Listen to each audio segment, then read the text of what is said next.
তো বন্ধুরা, বলেছিলাম দুপুরবেলা যে আমার দিদি আসার কথা, রান্না করতে করতে অনেকেই হয়তো শুনেছেন।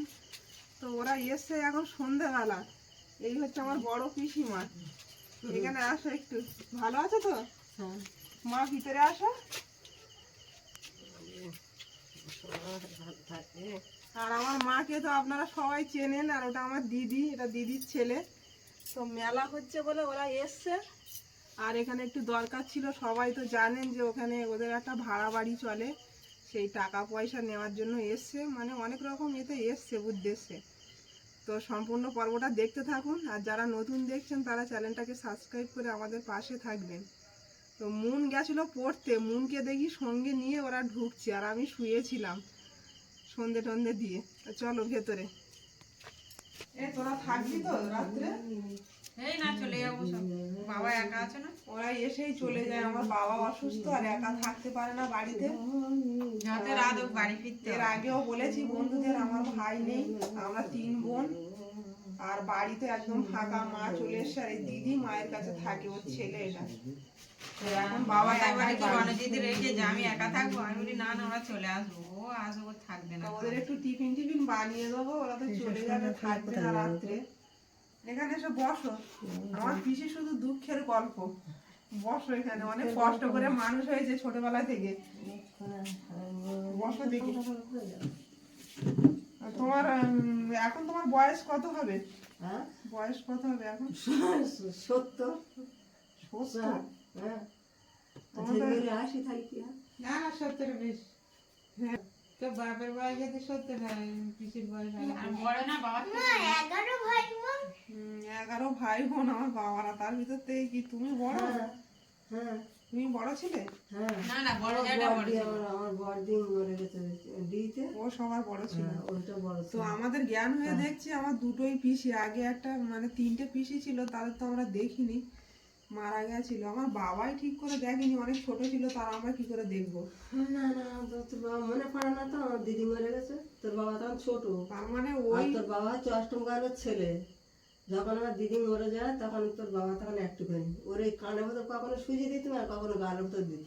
আর আমার দোলা বাবা শুধু মোড় মোড় করে দোলা, আর সেজোটা তখন তো এত বড়টা। আর তোর বাবা মানে আমার এই পিসিরাই আমার বাবাদের মানুষ করেছে ছোটবেলায়। ছোট তখন তো ঠাকমাও ছিল, নানান কাজে থাকতো, আর তখনকার দিনকাল খুব অভাবের সংসার, দুঃখের সংসার। আমি কটা দুঃখের কথা বলি। রণজিৎ এবার বলো কি খাওয়া দাওয়া হবে? এখন থাকবে না তো? ভাত খাবি? ভাত খাবে? রণজিৎ অবাক হয়ে গেছে, মাসি কি বলছে কি বলবো। তো আমি একটু টিফিন করবো, এখন বানাবো, দোকানে যাবো।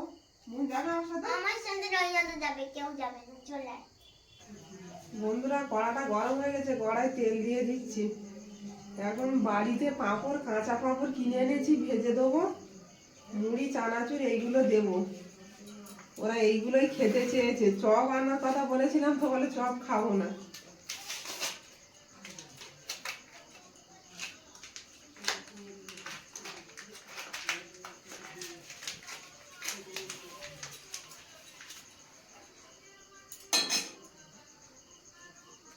রমজি, কি তুমি তো ভাত খাবে,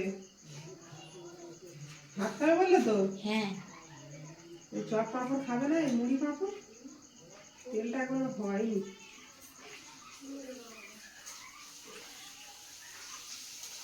পাঁপড়টা কিন্তু দেখতে এরকম ছোট, কড়াই দিলে ফুলে অনেক বড় হয়।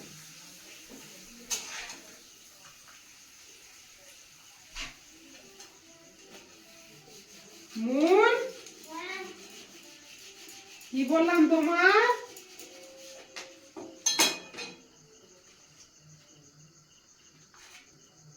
এখানে দেখবে সব পাঁপড় ভাজি কেমন, কত বড় বড় হয়ে যাচ্ছে দেখো। পাঁপড় ভাজাটা আমার খুব প্রিয় একটা খাবার।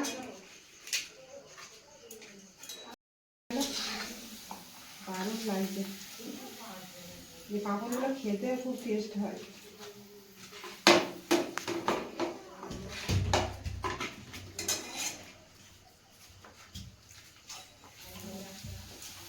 ও মা, মা, আসো ভিতরে আসো।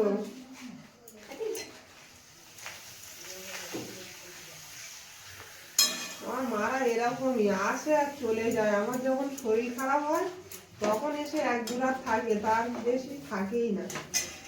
এখন এই চলে যাবে, কি গো? যত রাত হোক বাড়ি চলে যাবে। এটা কার? কোনটা আমি এনেছিলাম, ওটা তোষ।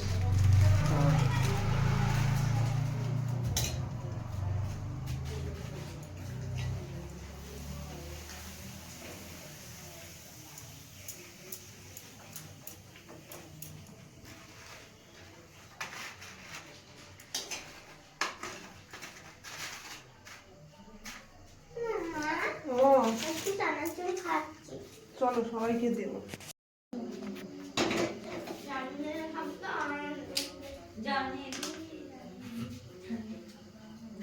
একটু লাল চা বসিয়ে দিলাম, আদা দিয়ে একটু চা করবো। আর ওদের মুনের বাবা গেছে বাজারে, বাড়িতে নেই, ওই এসছে মনে হয়। সরে যা।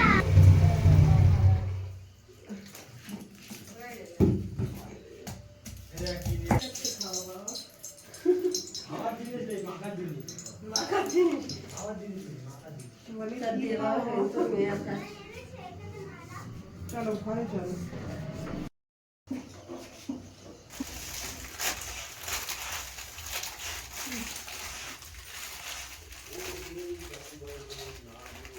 এমন তুমি কি খাচ্ছ? তাল পাচ্ছ না আজকে, তাই তো?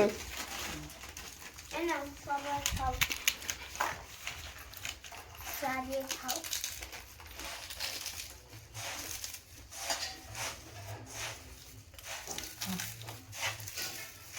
মুন এখন পাঁপড় মুড়ি থুয়ে ও এখন টোস্ট খাচ্ছে। সবাইকে দাও টোস্ট। আমি তো এখানে রেখেছি। দিয়ে আর রণজিৎ কিন্তু ভাত খাবে, ভাত তরকারি ওদিকে গরম করছি আমি, ও এগুলো খেতে চাচ্ছে না। মুন তুমি সন্ধ্যাবেলা লেবু খাচ্ছ? দিদা লেবু এনেছে বলে? হ্যাঁ। কেন বাবা? এখানে নেমে এসো। রণজিৎ এদিকে ভাত নিয়ে বসেছে, মাংস খাবে না বাবু, শুধু ঝোল আর আলু দিয়ে ভাত খাচ্ছে। পাঁপড়টা দোকান থেকে এনেছিলিস? খুবই সুন্দর টেস্ট। আর কটা ভাজি? না আর ভাত দিও না, এই অস্থির হয়ে গেছে। হেভি না পাঁপড়টা? পাঁপড়টা হেবি সুন্দর taste। ওই পাঁপড়টা ছোট, কিন্তু কড়াই দিলে বড় হয়ে যায় সঙ্গে সঙ্গে। মুড়িটাও ভালো। তোদের ওখানকার মতো মুড়ি নয়, তোদের ওখানে যে দোকানে যে মুড়িটা পাওয়া যায় ওরকম না। মা দিদি সব বেরিয়ে গেছে, আর পিসিও আগে ওই চলে যাচ্ছে, থাকবে না ওরা। আর এই ঠান্ডার মধ্যে আমি আর মেলাইতে যাওয়ার নেই। মুন চাদর টাদর সব ভালো করে গায়ে দিয়ে নিয়েছে, তা আমিও মাদের সঙ্গে যাব। ওই যে ভাড়া বাড়ি আছে, আপনারা দেখেছেন, ভাড়া বাড়ি পর্যন্ত যাব। এই যে আমার সেই ভাইয়ের বউ, শুধু লজ্জা, মুখ ঢাকে খালি। একজন বন্ধু কমেন্ট করেছে, তোমার ভাইয়ের বউ কেন ক্যামেরার সামনে মুখ খোলে না, মুখ দেখাতে চায় না কেন, অন্য কিছু ভাবছে, লজ্জা করলে হবে না। বন্ধুরা আমি এই ভাড়া বাড়ি এসেছিলাম একটাই কারণে, আমার দিদিদের এই সাবমিটারগুলো দেখে সব টুকে দিলাম। মুন চলে এসো, ওরা বাড়ি চলে যাচ্ছে এবারে, ওই সব বেরিয়ে পড়েছে। মা দিদি সবাই তো বাড়ি চলে গেল, আর লুচি বানিয়ে দিচ্ছে এখন। মুনের বাবা খাবে, ঠান্ডা লেগে আছে, ওইদিকে মাংস তরকারিটা গরম করে নিচ্ছি, দুপুরবেলাকার মাংস।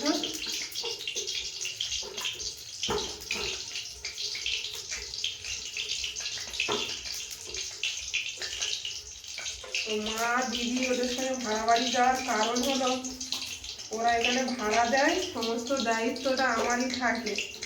কারেন্টের মানে ভাড়াটিয়াদের কাছ থেকে ভাড়া তোলা, আর ওই সাবমিটারে কত কি কার মিটার আসছে সব কিছু লিখে টিকে দিয়ে এলাম। তো এইগুলো আমার দায়িত্বে থাকে, কারণ ওরা তো অনেক দূরে থাকে, সোনারপুরে আপনারা দেখেছেন। তো ওখান থেকে এসে তোলা টাইম ডেট মতো সম্ভব হয় না, ওটা আমি দেখাশোনা করি।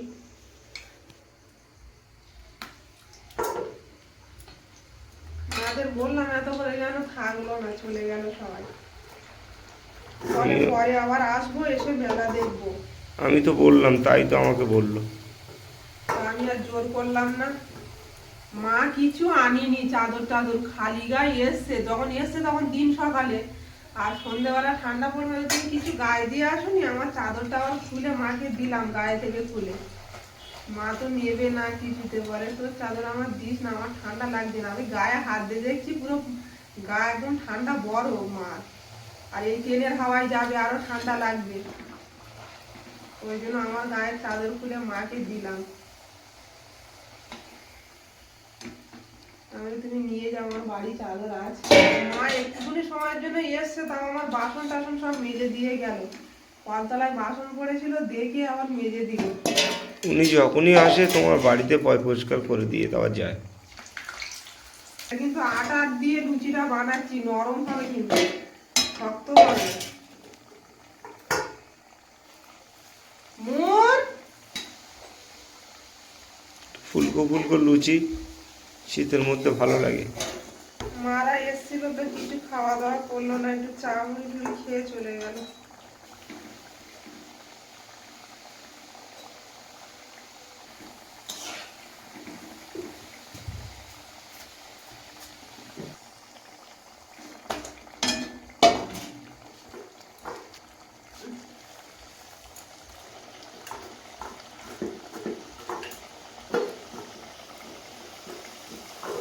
রণজিৎ এলো, মাংস খায়নি। মাংস খাইনি, শুধু ঝোল আর আলু দিয়ে ভাত খেয়েছে। অনুজিৎ তো কোনো মাংস পছন্দ করে না, কোনো মাংসও খায় না। ওর ওই ছিপড়ে গুলো দাঁতে ঢুকে যায় বলে মাংস খাওয়াই ছেড়ে দিয়েছে। ও ডিম খায়, আর মাছ হলে কাঁটা ছাড়া মাছ একটু আধটু খায়। যায় এসে তো থাকলো না। অভ্যাস করানো উচিত, বাচ্চাদের তো সব কিছু খাওয়া শেখাতে হয়। না খাওয়া শেখালে কোনো বাচ্চা কোনো কিছু খেতে চায় না। জীবনকার বাচ্চারাই ওরা পুরো বেঁচে বেঁচে খায়। আমার নুন দেখো না, অত সবজি খেতে চায় না।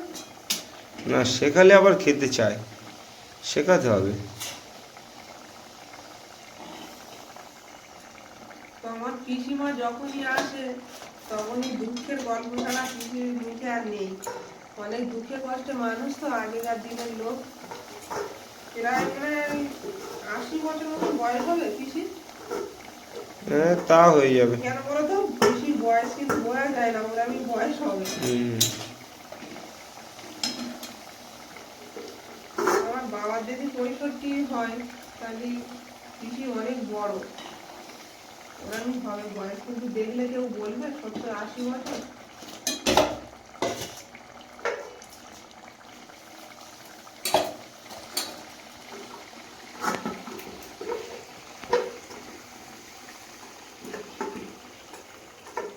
এই দেখো, এই লুচিটা কত সুন্দর ফুলেছে দেখো।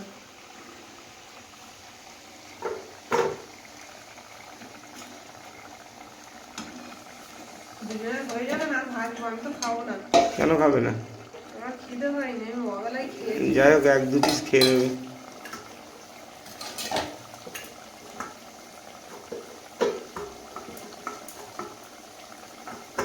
একসঙ্গে করে নাও, একসঙ্গে বসে খেয়ে নেবো।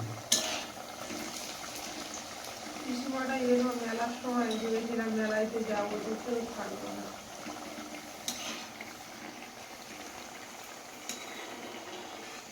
বোন, চলে এসো, হয়ে গেছে। তুমি আবার তো এখনো শুলেই ঘুমিয়ে যাবে, আর খাওয়া হবে না।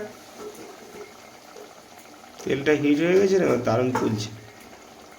আমি এতক্ষণ ভয় পাচ্ছিলাম, না ফুললে তো তুমি আমার খাবে না। খোলা খোলা লুচি না হলে।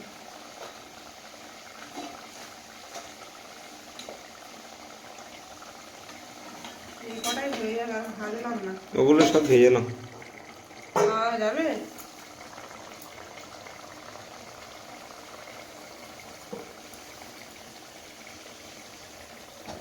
খুব স্পিডে ভাজলাম লুচিগুলো।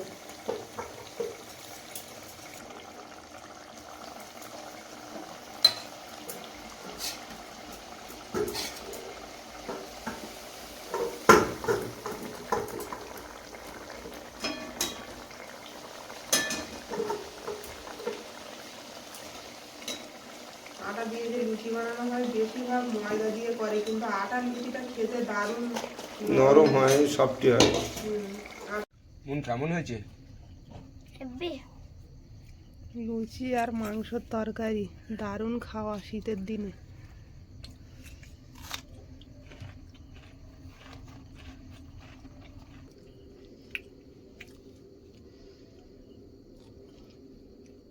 এবার তুমিও খেতে বসে যাও। হুম। বন্ধুরা, ভিডিওটি ভালো লাগলে সবাই কমেন্টে জানাবেন, আর সবাই ভালো থাকবেন, সুস্থ থাকবেন। দেখা হচ্ছে আগামী পর্বে। টাটা। নমস্কার। নমস্কার।